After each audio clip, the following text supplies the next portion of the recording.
அப்படிங்கும்போது சென்சார் போர்டே இல்லாதப்போ ஒரு படம் வருது, ஒரு படம் வந்து சமூகத்தில் ஒரு பிரச்சனை உருவாயிருச்சுன்னா அப்பவும் வந்துட்டு நம்ம யாரை ப்ளேம் பண்ணுவோம்னா கவர்மெண்ட் தான் வந்து ப்ளேம் பண்ணுவோம். நீங்க சாவித்ரிபாய் புலே படத்துக்கோ விடுதலை படத்துக்கோ இவ்வளவு சென்சார் கட்ட சொல்றீங்க, நீங்க ஜனநாயகம் பத்தி வச்சிருக்கீங்க, நீங்க வந்து பராசக்தி படத்துல கட்ட சொல்றீங்க. ஆனா அதே மாதிரி சமூக பதற்றத்தை உருவாக்கக்கூடிய படங்கள் தான் காஷ்மீர் ஃபைல்ஸ், கேரளா ஃபைல்ஸ், இந்த உரி சர்ஜிக்கல் ஸ்ட்ரைக்கு. இப்போ நம்ம ஜனநாயக படத்துக்கு என்ன சொன்னாங்க, அந்த படம் எல்லா ஸ்டேஜையும் தாண்டி போனதுக்கு அப்புறம் ரிவ்யூ கமிட்டியில வந்து நிறுத்தி வச்சிருக்காங்க. இதெல்லாம் இந்த ரூல்ஸ்ல தான் இருக்கு. அட்வைசரி பேனல் ஒன்று இருக்குது. இந்த அட்வைசரி ஆலோசனை குழுங்கிறது ஒன்று சென்ட்ரல் கவர்மெண்ட் காங்கிரஸ் ஆட்சியில் இருக்குதோ இல்லை பிஜேபி ஆட்சியில் இருந்தாலோ அவங்க கட்சியை சேர்ந்தவர்கள் அந்த அட்வைசரி பேனல் இருப்பாங்க. இது ஒன்னே போதும் சென்சார் போடுறது ஏன் தனித்துவமா சுதந்திரமா இயங்க முடியாதுங்கிறது. ஒரு படத்துல ஒரு கருத்து சொல்ல வர்றாங்கன்னா அந்த கருத்தையே கட் பண்ணி எடுத்துட்டாங்கன்னா அது எப்படி மக்கள்கிட்ட போய் சேரும்? நீங்க இந்தியாவில் முத தடை செய்யப்பட்ட படம் தெரியுமா உங்களுக்கு? அப்ப இந்த சென்சார் போர்டுங்கிறது வந்து எப்பதாங்க வந்துச்சு? சினிமா எப்ப முதல்ல உருவானுச்சோ அப்பயே சென்சார் போர்டு வந்துருச்சு. அதுவும் லெனின் தலைமையில செர்ஜி என்ஸ்டின் இந்த மாதிரி திரைப்படங்கள் எல்லாம் நம்ம ஊருக்கு வந்துடக்கூடாது, நம்ம மக்கள் பாத்திரக்கூடாதுங்கிற தெளிவா இருக்கும். அதுக்காக உருவாக்கப்பட்டதா இவங்க 1920 சென்சார் போர்டுக்கான சினிமாட்டோகிராஃபி ஆக்டை கொண்டு வந்து லண்டன்ல தான் இந்த மாதிரி சினிமா கண்காணிக்கிறதுக்கான ஒரு முறையை கொண்டு வராங்க.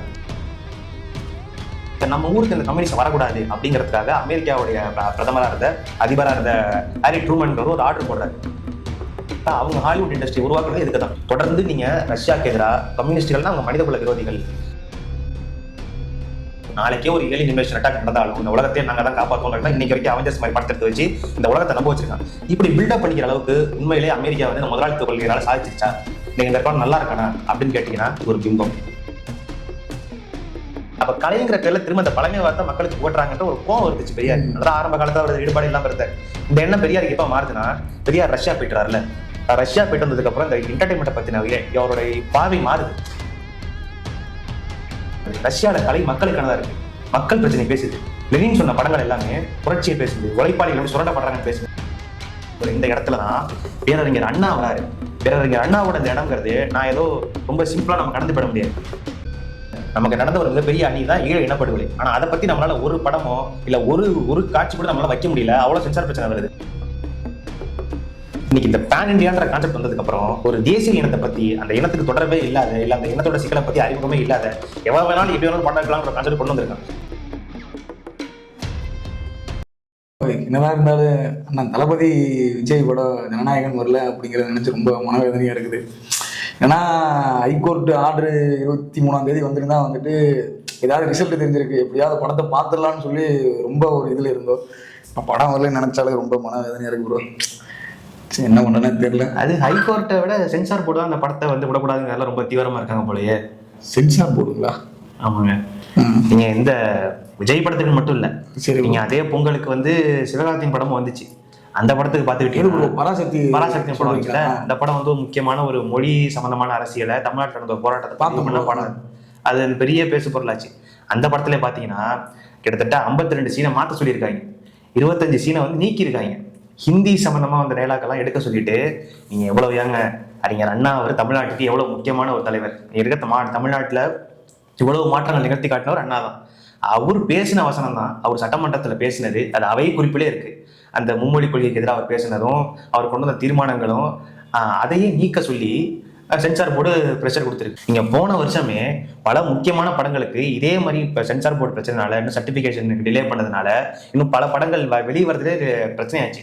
நீங்க பஞ்சாப் 95 படம் நினைக்கிறேன், அந்த படத்துல வந்து 127 சீன் கட் பண்ண சொன்னதால டிலே வந்து ரிலீஸ் ஆச்சு. சரி அதெல்லாம் கூட விடுங்க. சாவித்ரிபாய் புலேங்கிறவங்க யாரு?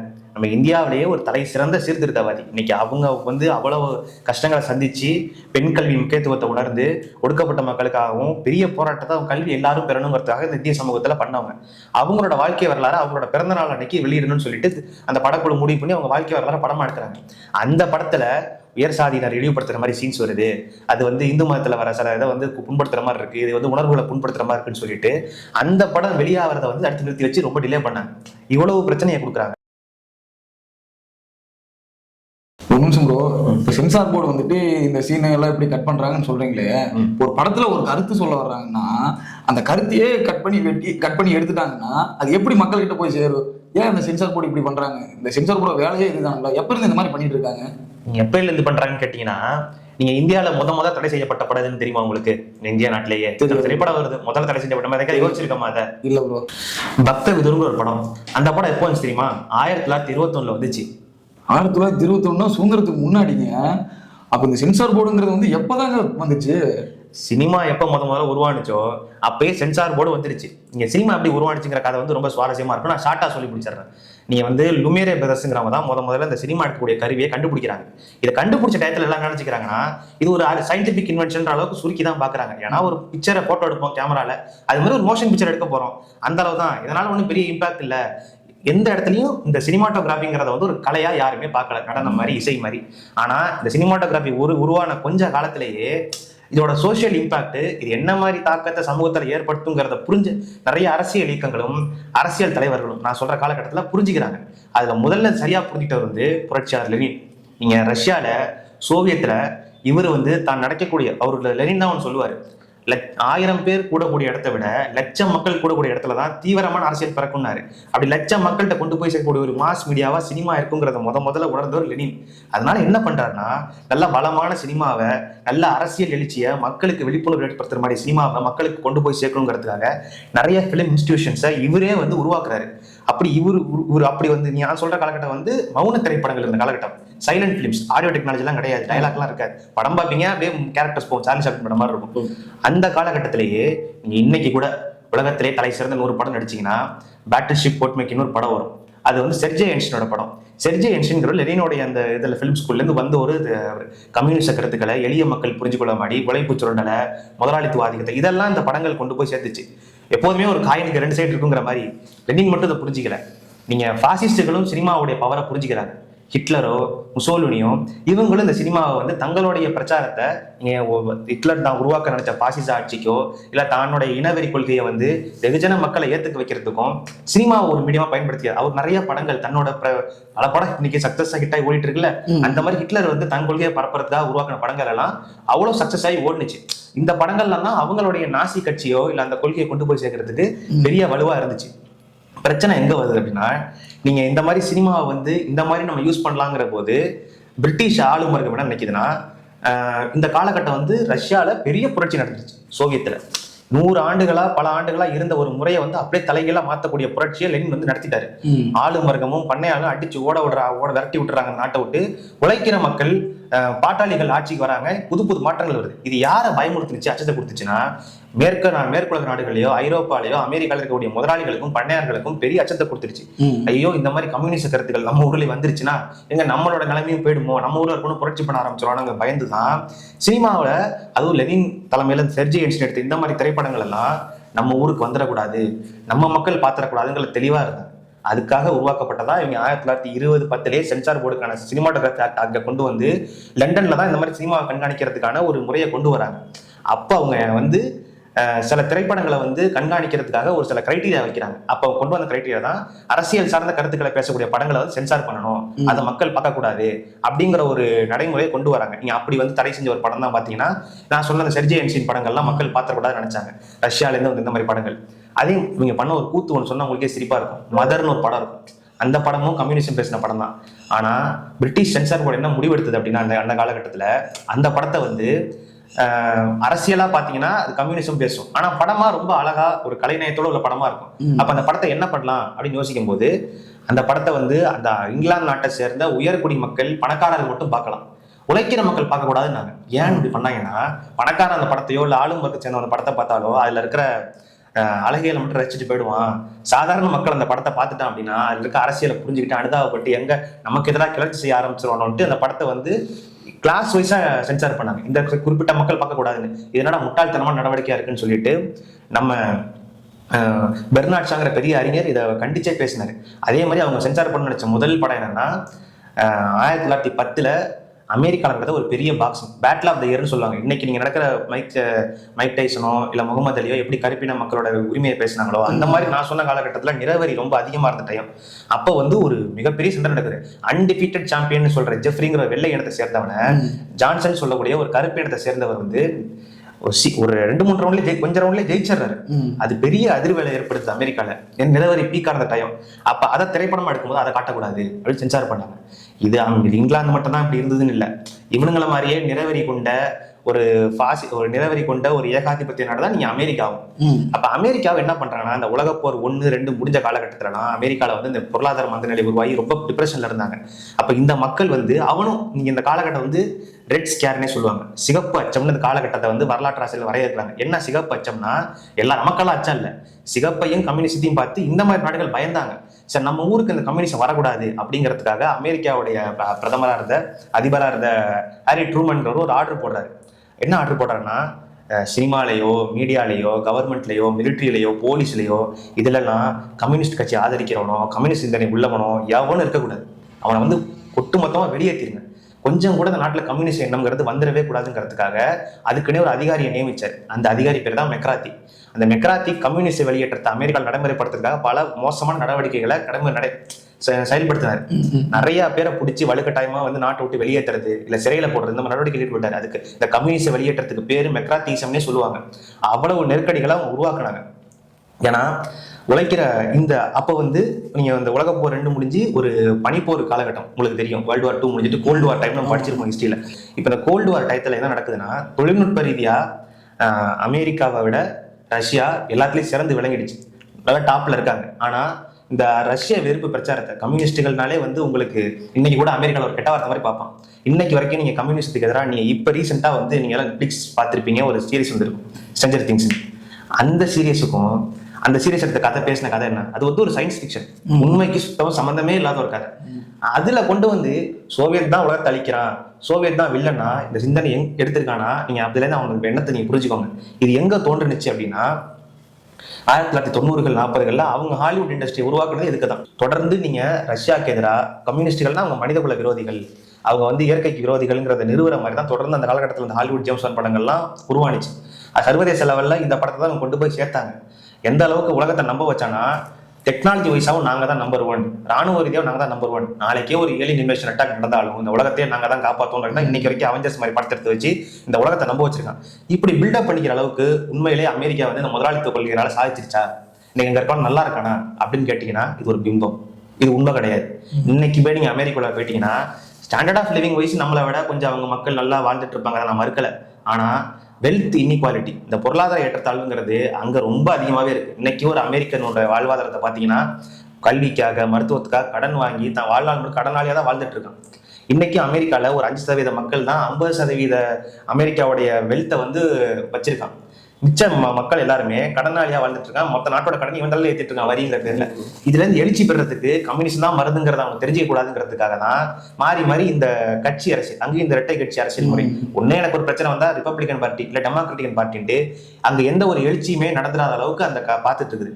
இப்படி ஒரு தலைமுறையில இருந்து கம்யூனிஸ்ட் சிந்தனையை வெளியேற்றது மட்டும் இல்லாம கம்யூனிஸ்ட்னாலே கெட்டவன்கிறத இளைஞர்களுக்கு பதிய வச்சதான் இந்த சினிமா இண்டஸ்ட்ரி பண்ணது. ப்ரோ, உலக லெவல்ல இவ்வளவு நடந்திருக்குன்னு சொல்றீங்க சினிமாவை பேஸ் பண்ணி. இப்போ இந்தியாவில் சினிமாங்கிறது எப்போ வந்துச்சு, சென்சார் போர்டுங்கிறது எப்போ வந்துச்சு இந்தியாவுக்குள்ள? நான் உங்கள்கிட்ட முதல்ல சொன்னேன்ல, லுமியரா பிரதர்ஸ் தான் சினிமாவை முதல்ல 1896 இன்ட்ரடியூஸ் பண்ணாங்கன்னு. அவங்க உருவாக்கி கொஞ்ச நாள்ல இந்தியாவுக்கு இந்த டெக்னாலஜி கொண்டு வந்துட்டாங்க. இந்தியாவில தான் நம்ம பாம்பேல தான் இந்த போட்டு காட்டுறாங்க படத்தை. நீங்க அப்பயே இங்க இருக்க பிரிட்டிஷ் அதிகாரிகள் சுதாரிச்சுட்டாங்க. ஆக இந்த திரைப்படத்தை வந்து இந்தியர்கள் கையில போகும்போது எங்க ஒருவேளை அவங்க சுதந்திர உணர்வு தூண்டுற மாதிரியோ இல்ல காந்தியோட கொள்கைகளை படத்துல ஏதாவது காட்டியோ இந்த மாதிரிலாம் படம் எடுத்துட்டா இங்க நம்ம ஆட்சிக்கு பிரச்சனை வந்துருமோன்னு சொல்லிட்டு இவன் அப்பயே வந்து சென்சார் போர்டை வந்து மாகாணமா உருவாக்கினான். 4 இடத்துல உருவாக்கினான். பாம்பேல, சென்னையில, கல்கத்தால, இன்னைக்கு இருக்க பர்மால 4 இடத்துல வச்சு இங்க வரக்கூடிய படங்களை வந்து இந்தியாவில் ஒருத்தன் படம் எடுக்கிறான்னா அது என்ன மாதிரி இருக்கணும், எதற்குள்ள இருக்கணும், கண்டென்ட் என்னவா இருக்கணும், எதா இருக்கக்கூடாதுங்கிறத செக் பண்ணா.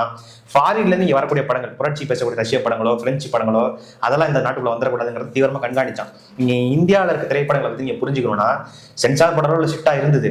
இந்தியாவிலே எடுக்கப்பட்ட படங்கள் எல்லாம் பாத்தீங்கன்னா மேக்சிமம் புராண இதிகாசங்கள், இங்க இருக்கக்கூடிய இந்த மகாபாரதம், ராமாயணம், ஆல்ரெடி அதுதான் வந்து இங்க டிராமா நாடகன்ற பேர்ல எங்க பார்த்தாலும் அரங்கேற்றிட்டு இருந்தாங்க. இது வந்து அது வந்து இதை எடுத்துட்டு இருப்பாங்க. இல்லைன்னா மியூசிக்கல் டிராமா. நீங்க நம்ம பழைய பாகவதர் படம் எல்லாம் பாத்துட்டீங்கன்னா படம் ஃபுல்லா அத்தனை பாட்டு டிராமாவா இருக்கும், மியூசிக்கல் டிராமா.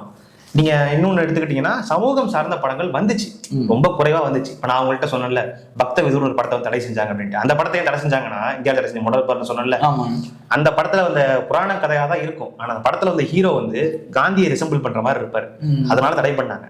அப்ப இந்தியாவில வந்து கலை, மக்களுக்கான கலையில இந்தியாவோட கலைங்கிறது ஒரு குறிப்பிட்ட சாராரோட கலைகளை மட்டும்தான் திரும்ப திரும்ப இந்தியாவோட பாரம்பரியம், இந்தியாவோட கலாச்சாரம் சொல்லிக்கிட்டே இருந்தாங்க.